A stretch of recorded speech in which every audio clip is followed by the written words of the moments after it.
everyone, it's Ashley. Welcome back. Today I have a fun tutorial for you featuring Trinity Stamps 6x9 Tree of Lights layering stencil set. This stencil set comes with 2 stencils and you actually get 4 different layering parts to it plus the star. So I'm going to be using these for Distress Oxides to blend in my colors. You can use any type of blendable ink you want. It does not need to be this type. So what I'm going to do is line up my stencil to the right hand corner, bottom corner of my slimline piece of paper. So then I'm going to come in with a tumbled glass and go over it with my blending brush over the whole stencil. By the way, this background slimline die is from the Slimline Card Series Wonky Stitched Wilderness die set, so it comes with a whole bunch of fun dies, but this one is in there. So next I'm doing the same thing, layering it up on the bottom right hand corner, or I should say lining this layering stamp up on that bottom right hand corner, and then I'm going in with my worn lipstick color.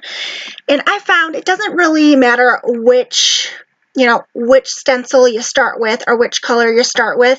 You can always go back, which you will see I do at the end, and add more color if you want onto one of the other ones. You'll see what I mean.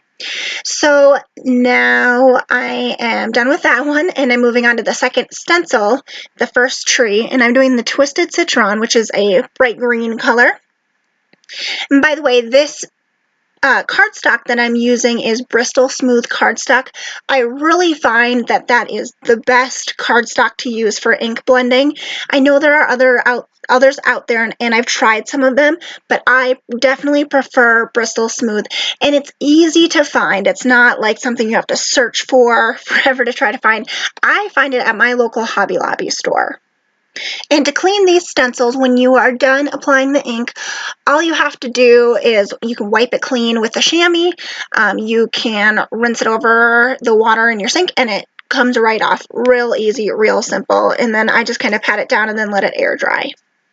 So now I'm coming in with my last color, which is Squeeze Lemonade, which is a nice fun neutral yellow color. It's not greenish, it's not too orangish, it's a good yellow. And then I went back in with my pink to color the star that color. I was trying to decide which color I wanted the star, and for that, when you're layering that one on, you just line that star right up onto the top of the top little circle. So that one is not onto the corner of your paper.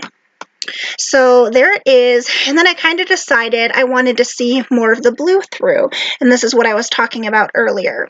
So I go back in and put it back into place, and by the way, this is it's called the Wendy Vecchi Make Art.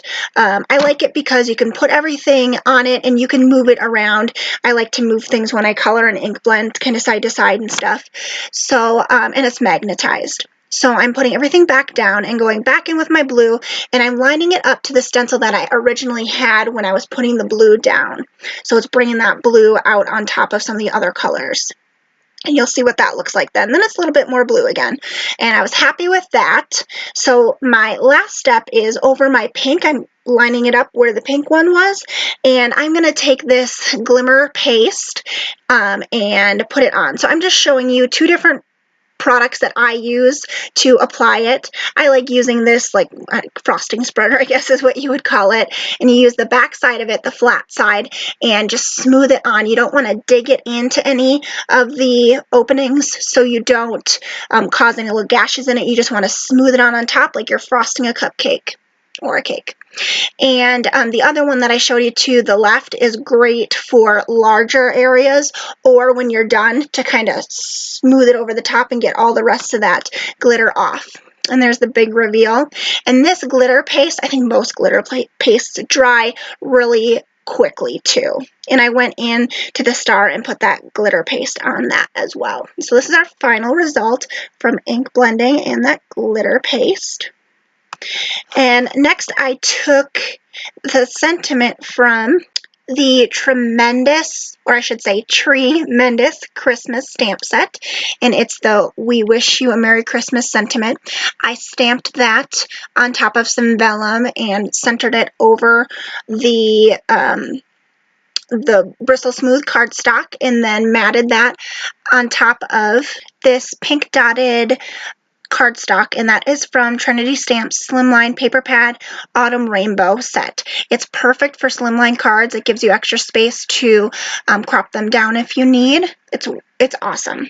My final step in this card is to add some embellishments, and I am using the Fairy Rocks rhinestones. I'm just using the smallest size in this mix, and what I like to do is just put my little glue dots wherever I think I want to put them, and then after that I add my embellishments on. I have started doing it that way and I really prefer it. I hope you enjoyed this card making tutorial and will give layering stencils a try. If you enjoyed watching this video, please be sure to like and subscribe to my YouTube channel, and also hit that notification bell to be notified for more crafty inspiration. Please be sure to like and subscribe to Trinity Stamps YouTube page, along with our Facebook page, Imagination, Inspiration, and Conversation. Thank you for watching.